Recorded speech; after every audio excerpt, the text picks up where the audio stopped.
Peace, the ancient prophecy said, will arrive not with the longest life, but with the shortest. For 1,000 years the war had never truly ended. It only paused long enough for both sides to build larger fleets, colder weapons, and deeper grudges. Across the Orion expanse, silent armadas drifted like metal continents under distant stars.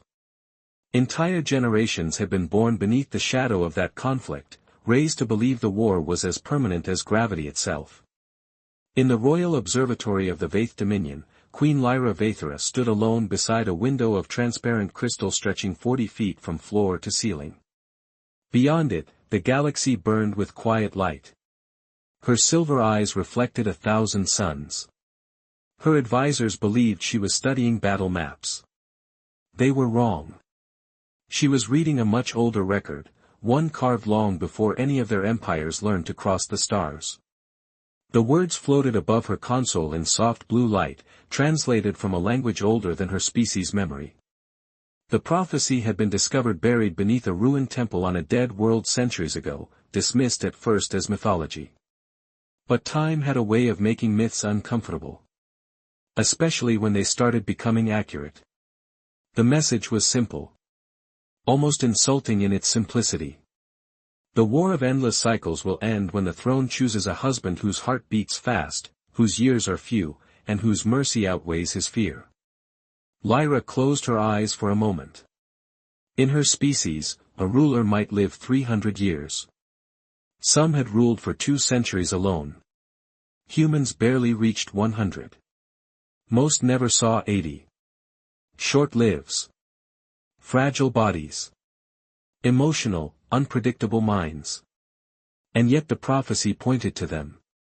For generations the Dominion had ignored it. They believed power would end the war. Then they believed strategy would end it. Then they believed time itself would eventually wear the enemy down. Instead, the conflict only grew older. 1,000 years of victories that solved nothing.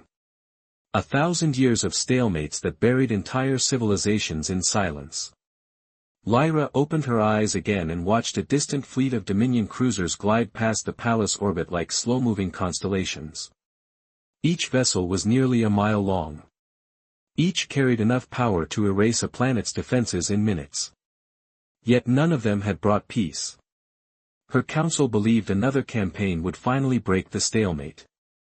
They had prepared plans, projections, simulations. All of them ended the same way. Not in victory. In exhaustion. In a future where both empires faded into quiet extinction. Lyra rested one hand on the console and summoned a different file. A small blue planet appeared above the display. Earth. Population, 8 billion. Average human lifespan, 76 years. Emotional adaptability, extremely high. Conflict tolerance, paradoxically resilient. And according to the genetic scans collected by Dominion science vessels, compatible. The Queen exhaled slowly. For the first time in centuries of war planning, the solution she was considering had nothing to do with fleets or weapons. It was absurd. Political suicide, perhaps.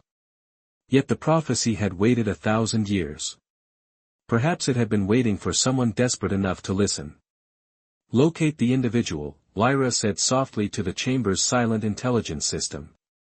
Human designation, Daniel Carter. Thousands of miles away, on a quiet orbital repair station circling Saturn, Daniel Carter wiped grease from his hands with a worn shop rag and leaned beneath the open-engine core of a cargo shuttle. The artificial gravity hummed faintly under his boots. A radio somewhere played old country music through static. To Daniel, it was just another long workday. He didn't notice the faint pulse of scanning satellites passing overhead. He didn't know that a Royal Intelligence Network was analyzing every detail of his biology, his psychology, even the rhythm of his heartbeat. And he definitely didn't know that somewhere across the galaxy, a queen had just decided he might be the only man who could end a 1,000-year war. Daniel Carter had never seen the stars look so quiet. The repair station orbited Saturn in a slow, patient circle nearly 700 miles above the pale rings, and at this hour most of the docking bays were empty. The work shift had ended 20 minutes earlier. Only the hum of the station generators and the distant ticking of cooling metal filled the hangar. Daniel wiped the last smear of engine grease from his hands and stepped back from the cargo shuttle he had been repairing for the past 3 hours.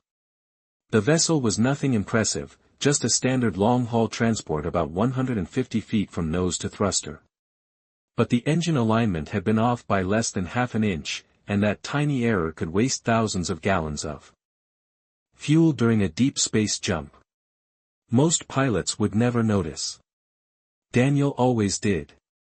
He crouched beside the open engine housing and ran one last diagnostic through his handheld scanner. The numbers scrolled across the screen in quiet green lines. Stable temperature. Stable pressure. Perfect alignment. He nodded once, satisfied. In a universe filled with starships the size of cities, fixing a cargo shuttle might seem like a small job. But Daniel liked small jobs. Small jobs kept people moving. And people moving meant fewer problems. He tossed the shop rag into a bin and stretched his shoulders. 8 hours bent over machinery had left his back stiff. Somewhere in the hangar an old radio crackled softly through a classic country song from Earth. The signal drifted in and out beneath static, like a memory trying to stay alive. Daniel leaned against the shuttle and listened for a moment. He had not been back to Earth in nearly 6 years. Out here, time moved differently. Weeks blurred into months. Ships came and went. Cargo passed through. Faces changed. The only constant was the steady rhythm of work. He picked up his tool case and started toward the station exit corridor, boots echoing lightly against the metal deck. The hallway lights dimmed automatically as he walked, conserving power during the station night cycle. Above him, a viewing panel stretched along the ceiling, revealing the pale curve of Saturn and the silver dust of its rings. Daniel slowed down for a second to look. No matter how many times he saw it, the sight never quite felt ordinary. A planet that big reminded a person how small they really were. He smiled faintly and kept walking. Behind him, unnoticed by anyone on the station, a silent object drifted through orbit nearly 100 miles above the repair docks. It was small, barely the size of a suitcase, coated in dark reflective plating that swallowed the light of nearby stars. A Dominion observation drone. Its sensors had been watching the station for 3 hours. Not for ships. Not for cargo. For a single human being. The machine rotated slowly, aligning its scanners with the maintenance corridor where Daniel Carter had just passed. Streams of data flooded through its processors. Heart rate pattern, steady. Neural activity, balanced. Stress markers, low. Empathy indicators, unusually high. The results transmitted instantly across deep space to the Dominion. Capital World. In the Royal Observatory, Queen Lyra Vaethra stood beside the same towering window as before when the report arrived. A soft tone echoed through the chamber. The console displayed a single message. Compatibility confirmed. Genetic resonance within acceptable threshold. Psychological profile aligned with prophecy parameters. Lyra read the report without speaking. Outside the crystal wall, a line of Dominion warships glided slowly past the palace orbit, their massive hulls reflecting the distant light of the galaxy.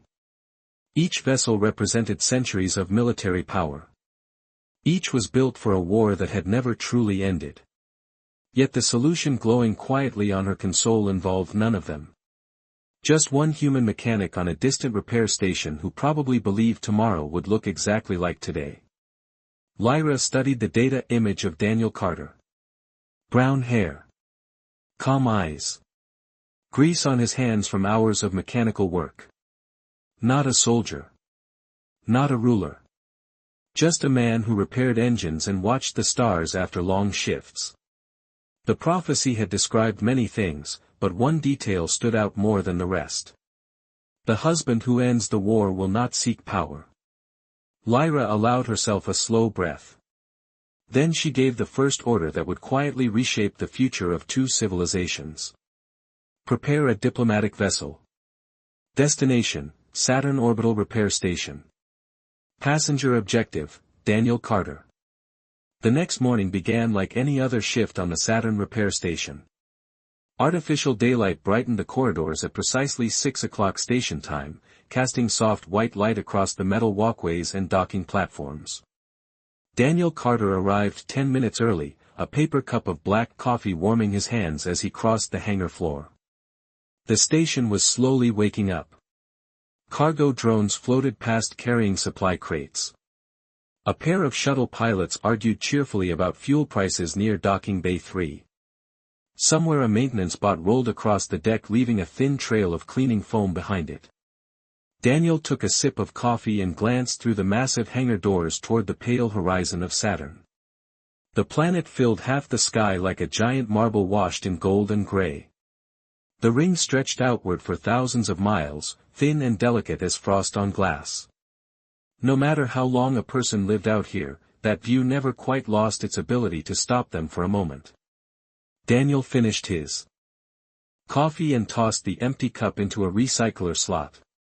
Then he headed toward Bay 12 where a long-range courier ship had reported a navigation problem during docking the night before.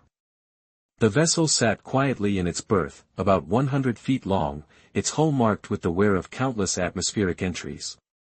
Daniel climbed the service ladder and opened the forward maintenance panel. The problem revealed itself almost immediately. A small guidance relay had burned out during the ship's last jump. He pulled a replacement part from his toolkit and began the careful process of installation. His hands moved with calm precision. He had done this kind of work hundreds of times. To Daniel, machines were honest things. When something went wrong, they always left clues. About 15 minutes later the hangar lights flickered softly. Not an outage. A priority docking alert. The station public address system chimed once before a calm voice spoke across the bay. Incoming vessel requesting immediate clearance. Diplomatic classification. That was unusual. The repair station mostly handled cargo traffic and independent traders. Diplomatic ships rarely stopped here unless something important was happening. Daniel glanced toward the far docking port just as the outer airlock doors began to open. At first he thought the arriving vessel was some kind of advanced research craft. The ship that glided into the hangar was unlike anything he had seen before. It was sleek and silent, nearly 200 feet long with smooth silver plating that reflected the hangar lights like liquid metal. No visible thrusters. No visible seams. It moved through the airlock with a kind of effortless grace, as if gravity itself had agreed to carry it. Every conversation in the hangar faded. Pilots stopped walking. Mechanics paused beside their tools. Even the maintenance drones slowed their movements. The ship settled gently onto the docking platform without a single mechanical sound. Daniel wiped his hands on a cloth and leaned against the courier vessel ladder, studying the newcomer. The hull carried a symbol he did recognize. A circular crest formed by 3 curved stars surrounding a single crown. Dominion Royal Authority. He had only seen the emblem in historical briefings about interstellar politics. It belonged to one of the most powerful alien civilizations known to humanity. Which made its presence here confusing. A thin ramp extended from the silver vessel and touched the deck with a quiet click. For a moment nothing happened.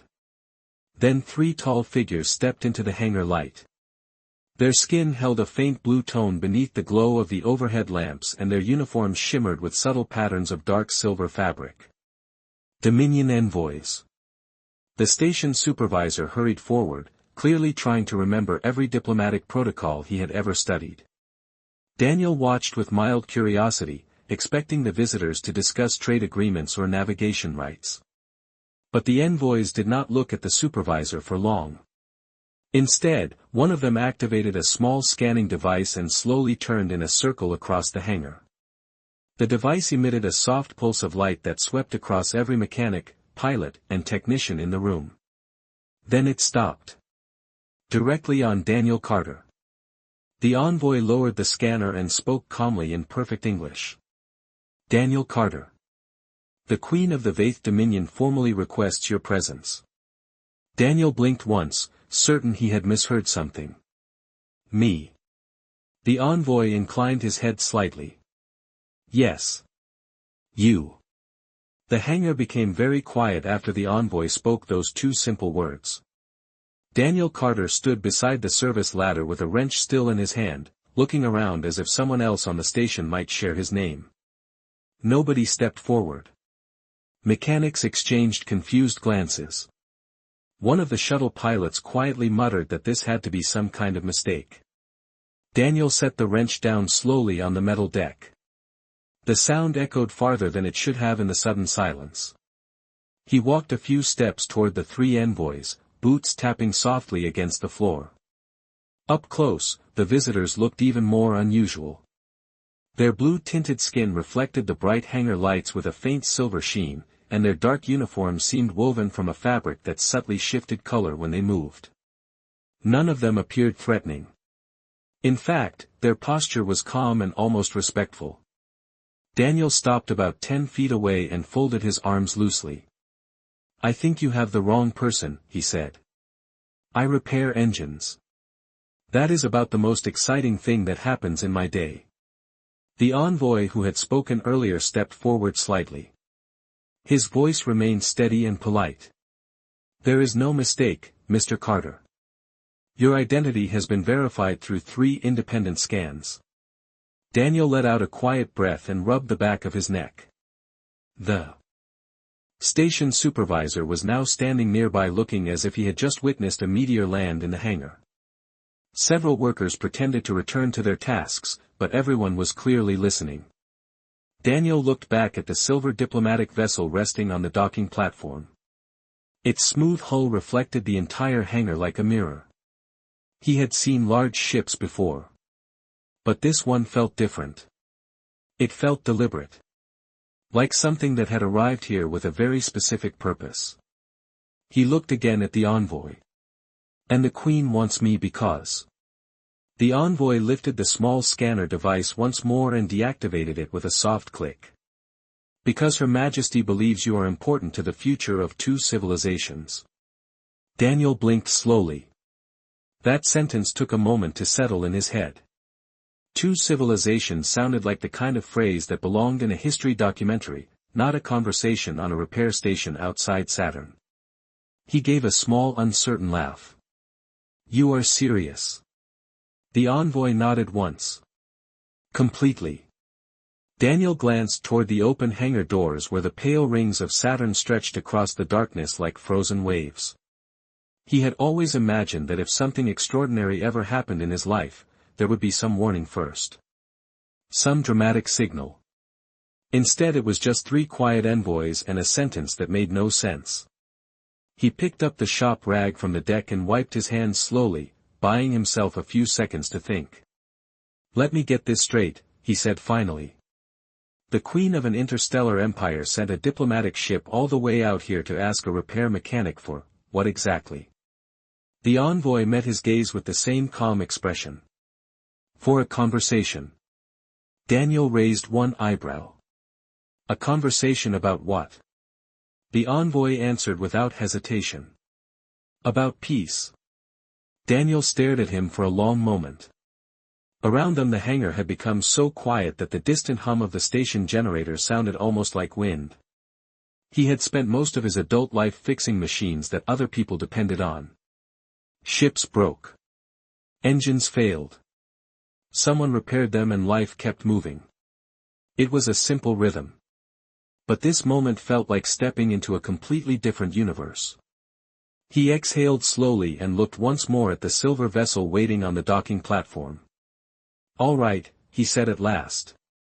I guess I can spare a conversation. The envoy inclined his head again and gestured toward the ship. Then please follow us, Mr. Carter. Her Majesty has been waiting. Daniel Carter had walked onto many ships during his years working around orbital stations, but none of them had ever felt like this one. The moment he stepped onto the silver ramp, the air seemed different. It carried a faint cool scent, something clean and metallic, like rain on polished steel. The surface beneath his boots was smooth and seamless, reflecting the soft hangar lights in long quiet lines.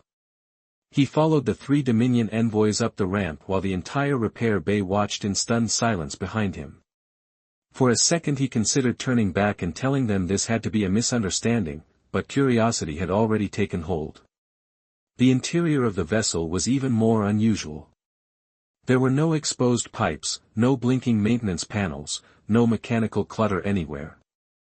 The corridors stretched forward in a gentle curve, its walls glowing with a soft silver light that seemed to come from within the material itself. The floor adjusted slightly beneath his steps, as if the ship was quietly compensating for his weight and balance. Daniel glanced at the nearest wall and shook his head slowly. Someone had put an incredible amount of thought into building this thing. One of the envoys noticed his expression. Dominion engineering emphasizes harmony between structure and environment, the envoy explained calmly. Daniel nodded once. I repair engines that break every 6 months, he said. This looks like it has not needed a repair in a century. The envoy allowed a faint smile. That is close to accurate. They reached a circular chamber near the center of the vessel. Transparent panels along the walls revealed the stars outside the station, bright points of light against the deep black of space. Saturn's massive curve hung in the distance like a quiet giant watching everything unfold. In the middle of the room stood a single table and 2 chairs. Daniel stopped just inside the doorway and folded his arms again, still trying to process the situation. So this is the conversation room, he said. One envoy nodded. For the moment, yes. Daniel looked around the chamber once more. The design was elegant but simple, almost intentionally welcoming. Whoever built this ship wanted visitors to feel calm here. That thought alone made the situation feel even stranger. The envoy gestured toward one of the chairs. Please sit, Mr. Carter. The Queen will join us shortly. Daniel blinked. Join us. He pointed back toward the ramp with his thumb. I thought this ship came here to pick me up. The envoy answered without hesitation. It did. Daniel tilted his head slightly. But you just said the Queen will join us. Yes. The envoy spoke the word as if it required no further explanation. Daniel slowly lowered himself into the chair, still watching their expressions carefully. Outside the window the repair station drifted quietly in orbit, its long docking arms stretching out toward the endless ringed horizon of Saturn. Workers were already moving around the hangar again, their lives continuing like nothing unusual had happened. Daniel wondered if his own life was about to change in ways he could not even imagine yet. A low vibration moved gently through the floor of the ship.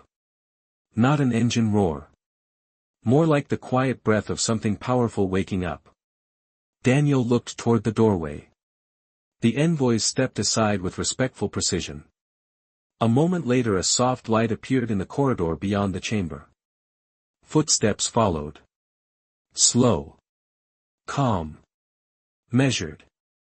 Daniel Carter had spent most of his life around mechanics and cargo pilots. He had met officers and station managers. But the presence that entered the room next felt completely different. It carried the quiet gravity of someone used to commanding entire star systems with a single decision. Queen Lyra Vaethra stepped into the chamber and the silver light of the ship seemed to shift slightly around her as if the vessel itself recognized her authority. Her blue skin held the same faint luminous tone Daniel had seen on the envoys, but there was something unmistakably regal about her posture. Her eyes met his across the table. For the first time since the strange morning began, Daniel found himself briefly at a loss for words. The Queen of the Vaeth Dominion studied him for a long silent moment. Then she spoke in calm clear English. Daniel Carter. Thank you for agreeing to speak with me. Queen Lyra Vaethra remained standing for a moment after she spoke his name, studying Daniel Carter with the quiet focus of someone accustomed to measuring the weight of every decision. The chamber was silent except for the distant hum of the diplomatic vessel's systems and the faint whisper of circulating air. Outside the transparent panels, Saturn's rings glimmered like a frozen river stretching across the darkness. Daniel shifted slightly in his chair, suddenly aware that he was still wearing a grease-stained work shirt and heavy station boots. It occurred to him that he had never expected to meet a queen of any species, let alone one from another civilization, while dressed like a repair mechanic halfway through his shift. Still, he cleared his throat and nodded once. "Well, Your Majesty," he said carefully, "I suppose this is the part where I ask why I am here." Lyra stepped forward with measured grace and took the chair across the table from him. Even seated, there was an unmistakable authority in the way she held herself. The envoys quietly moved to the far side of the chamber, giving the two of them space while remaining respectfully present. Lyra folded her hands lightly on the table surface. "Because, Mr. Carter, you may be the key to ending a war that has lasted 1,000 years. Daniel blinked. The words landed in the room with a weight that seemed far larger than the simple sentence that carried them. He leaned back slightly and let out a quiet breath. "I fix navigation relays and fuel regulators," he replied. "Ending wars is not usually part of my job description." Lyra's silver eyes did not leave his. "That is precisely why you were chosen." Daniel frowned a little at that answer. The Queen noticed the expression and continued before he could ask another question. "For centuries my people have searched for solutions through power, strategy, and technology. None of them succeeded. The conflict between our dominion and our rival empire continues because both sides believe victory must come through strength alone." She paused briefly, then tapped the surface of the table. A faint projection appeared between them, forming a soft blue image of two massive star systems facing each other across a border of contested space. Hundreds of small lights marked fleets and stations scattered along the boundary. "This is the Orion Expanse," Lyra explained quietly. "The center of the conflict. For 1,000 years both sides have fought, negotiated, retreated, and returned again. Each generation inherits the war from the one before it." Daniel studied the projection carefully. Even with his limited knowledge of interstellar politics, he could see how large the problem really was. "That is a lot bigger than a repair job," he said. Lyra nodded once. "Yes. Which is why the answer cannot come from another fleet." Daniel looked back up at her. "Then where does it come from?" For a moment Lyra did not speak. Instead she reached toward the console embedded in the table and activated another projection. This one showed a single line of ancient text, translated into clear human language. The words hovered quietly in the air between them.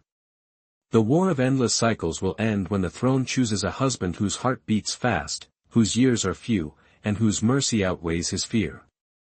Daniel read the sentence twice before leaning back again. "That sounds like a prophecy," he said. "It is," Lyra replied. "A very old one." Daniel rubbed his jaw slowly. "And somehow that prophecy led you to a repair station orbiting Saturn." Lyra met his gaze calmly. "Yes. Because after centuries of searching, our analysis systems identified one human whose character aligns with every requirement in that ancient message." Daniel already knew what she was about to say, but hearing it still felt unreal. "Let me guess," he said quietly. "That human is me." Lyra inclined her head slightly. "Yes, Daniel Carter." "It is." Daniel Carter stared at the glowing line of ancient text suspended between them, reading it again as if the meaning might somehow change the second time. "The war of endless cycles will end when the throne chooses a husband whose heart beats fast, whose years are few, and whose mercy outweighs his fear." The words hung quietly in the air while the diplomatic vessel drifted in orbit beyond Saturn. Finally Daniel leaned back in his chair and rubbed his face slowly with both hands. When he lowered them again he let out a soft breath that sounded halfway between a laugh and disbelief. "Your Majesty," he said carefully, I think your prophecy might have a translation problem. Lyra remained calm, watching him with patient attention. Explain. Daniel gestured toward the projection. I am a mechanic who fixes engines on cargo ships that are usually older than I am. I rent a 12-foot station room with a view of the recycling vents. I eat reheated noodles for dinner more often than I would like to admit. He looked directly at her. None of that sounds like someone who should be solving a 1,000-year war. Lyra listened without interruption. When he finished speaking, she rested her hands lightly together on the table. Our analysts did not choose you because of your position, she said. They chose you because of your character. Daniel tilted his head slightly. My character. Yes. Lyra tapped the console again and another projection appeared. It displayed a collection of quiet moments from Daniel's life gathered from public station records and civilian reports. One clip showed Daniel helping a stranded pilot repair a damaged shuttle late at night even though his shift had already ended. Another showed him guiding a frightened new technician through a complicated repair procedure while calmly encouraging her. A third displayed a simple report from the station medical office noting that Daniel had anonymously paid for treatment when a cargo loader injured his arm. Daniel watched the images in awkward silence. I did not realize anyone was keeping track of that stuff, he said. Lyra answered softly. The Dominion studies many species across the galaxy. Your people are particularly interesting. Daniel leaned forward slightly. Interesting is one word for us. Lyra's eyes reflected the faint blue light of the projections.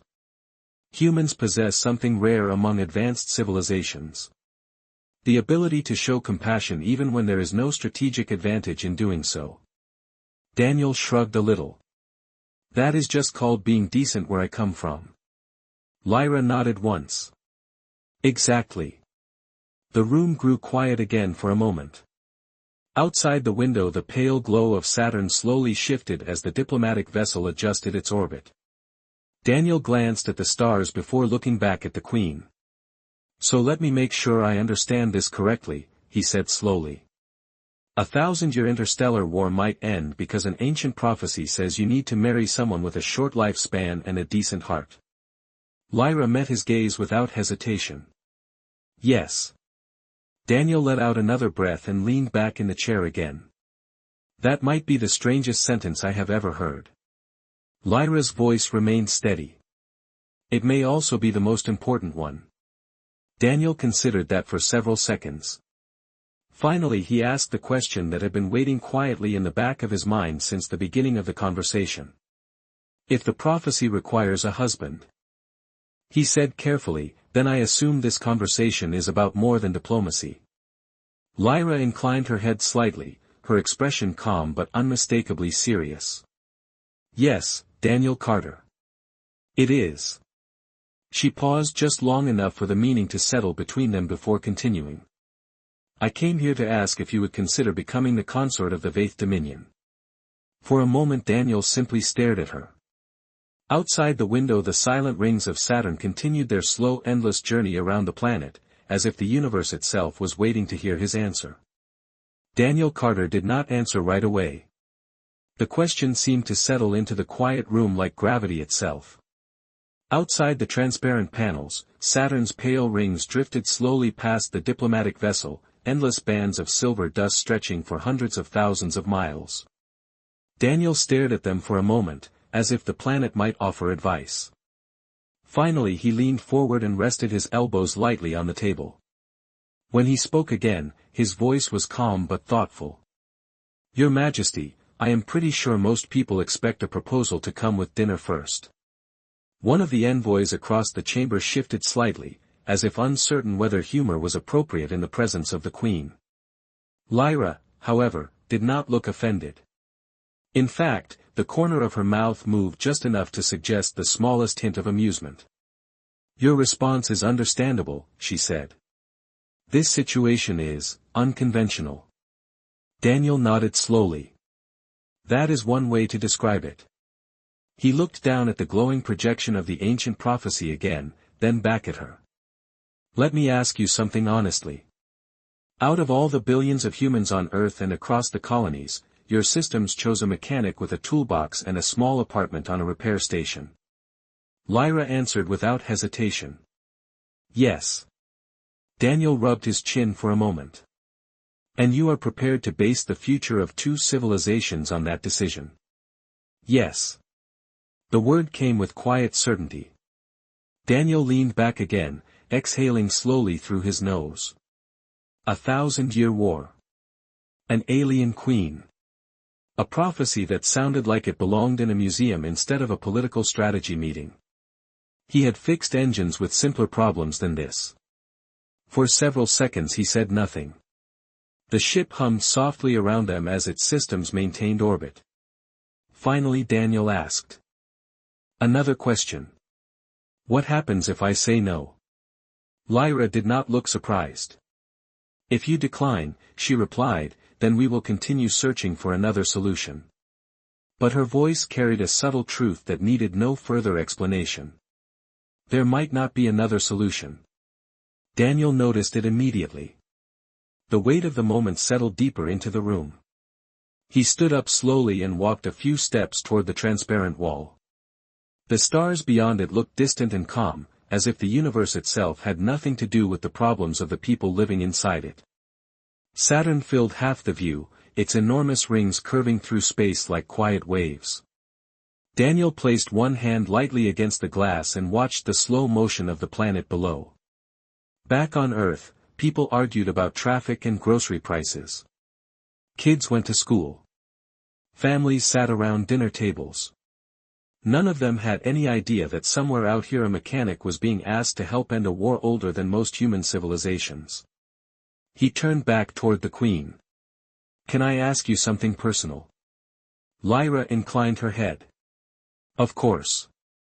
Daniel studied her expression for a moment. If the prophecy never existed, would you still be here asking me this question? For the first time since the conversation began, Lyra paused before answering. When she spoke again her voice was softer, but no less certain. Yes, Daniel Carter. I would. Daniel raised an eyebrow slightly. Why? Lyra met his gaze directly. Because after studying your species for centuries, I have come to believe something my advisors do not fully understand yet. Daniel folded his arms loosely. And what is that? Lyra glanced briefly toward the drifting stars beyond the window before returning her eyes to him. That sometimes the shortest lives create the strongest reasons to choose peace. The room became quiet again as Daniel considered those words. He looked once more at the rings of Saturn, then back at the Queen waiting patiently across the chamber. When he finally spoke, his voice was steady. All right. Let us talk about how a mechanic from a repair station is supposed to help you end a 1,000-year war. Daniel Carter remained standing near the window for a long moment after his words settled into the quiet chamber. The diplomatic vessel drifted steadily above Saturn, its orbit measured in calm, patient calculations. No alarm sounded. No voices interrupted. Only the soft hum of life support and the distant whisper of circulation fans filled the air. Behind him, Queen Lyra waited without pressure. Daniel slowly turned back toward the long table and walked across the room with the thoughtful pace of someone used to fixing problems piece by piece instead of all at once. When he reached the chair he did not sit immediately. Instead he rested his hands on the back of it and looked at her carefully. All right, he said calmly. If this idea is going to work, we are going to have to do it the human way. Lyra tilted her head slightly. Explain. Daniel finally pulled out the chair and sat down again. Humans do not end long arguments by declaring victory. We end them by making sure both sides believe tomorrow is worth waking up for. Lyra listened closely. Daniel continued. If you want the war to stop, the other side has to see something different from the Dominion for the first time in 1,000 years. Something they cannot predict. Something that proves the future will not just repeat the past. Lyra folded her hands on the table. And you believe your presence will accomplish this? Daniel shrugged gently. Not by itself. But maybe it changes the conversation. He leaned forward slightly. Think about it from their perspective. For centuries they have seen the same pattern. Fleets move. Borders shift. Leaders change. But the system stays the same. Then suddenly the Queen of the Dominion announces she has chosen a husband from a species that was barely part of the galactic map a century ago. A mechanic. Someone with no military title and no political ambition. Lyra's eyes remained steady on him. Daniel continued quietly. That forces everyone to ask a new question. Why would the most powerful ruler in the Dominion trust someone like that? Lyra answered slowly. Because I believe compassion is stronger than fear. Daniel nodded once. Exactly. And that is the message they will hear. Not from speeches. From the decision itself. The Queen of the Dominion chose cooperation with a young species instead of dominance over an old enemy. Lyra considered the idea carefully. The chamber lights reflected softly across the smooth metal surface of the table while the distant rings of Saturn continued their endless motion outside the window. Finally she spoke again. Your approach does not rely on strategy alone. Daniel smiled faintly. That is because humans do not separate strategy from hope very well. He leaned back slightly in the chair. Sometimes the most powerful move you can make is proving that tomorrow will not look like yesterday. Lyra studied him in silence for several seconds. Then she stood slowly from her side of the table and stepped closer to the window beside him. Together they looked out at the enormous pale arcs of Saturn's rings sweeping through the darkness of space. For a moment neither of them spoke. Then Lyra extended one hand toward him. Daniel Carter, she said softly, if you are willing, I would like to begin this new future with you. Daniel looked at her hand, then at the quiet universe stretching far beyond the glass. 1,000-year war. Entire civilizations waiting for change. And somehow the decision rested here in a room orbiting a distant planet with a mechanic from Earth. He took a slow breath and reached out to shake her hand. All right, Your Majesty, he said gently. Let us give the galaxy something it has not seen